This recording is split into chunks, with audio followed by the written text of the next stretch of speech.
Tidak hanya melakukan sholat subuh berjamaah di masjid dan musola, Safari Subuh Wali Kota Palembang Harnojoyo juga mendatangi Langgar Surya yang berada di Jalan Pangeran Sidoing RT 16 RW 06, Kelurahan 35 Ilir, Kecamatan Ilir Barat 2. Menurut Harnojoyo, Wali Kota Palembang, program Safari Subuh merupakan kegiatan Pemkot Palembang yang dilakukan setiap hari.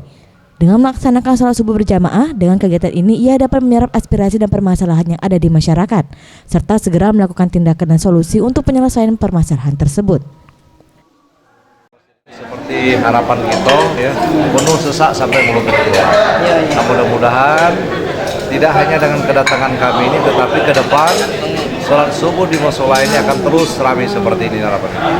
Di samping kita tentu memamurkan masjid, musola, itu juga menyerap aspirasi masyarakat. Ya.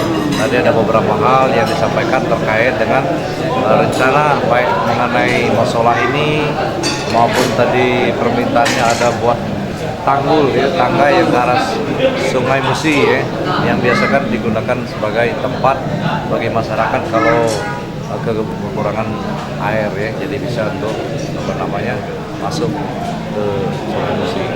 Semua nanti kami akan lihat, ya, dia bersama dinas untuk mengerjakan. Sementara itu, Faru Rozi, Ketua Pengurus Langgar Surya, mengatakan untuk kegiatan sholat subuh berjamaah ini sangat baik dijalankan dan ia berharap program ini dapat berkelanjutan. Dan atas bantuan mungkin akan diberikan, juga kami ucapkan terima kasih. Tanggapan masyarakat sangat positif dan memang harusnya begitu, Pak. Mudah-mudahan ke depan jemaah ini lebih banyak. Setelah melakukan sholat subuh, Harnojoyo memberikan santunan berupa Al-Quran dan uang yang dapat digunakan untuk perbaikan langgar dan keperluan pengajian.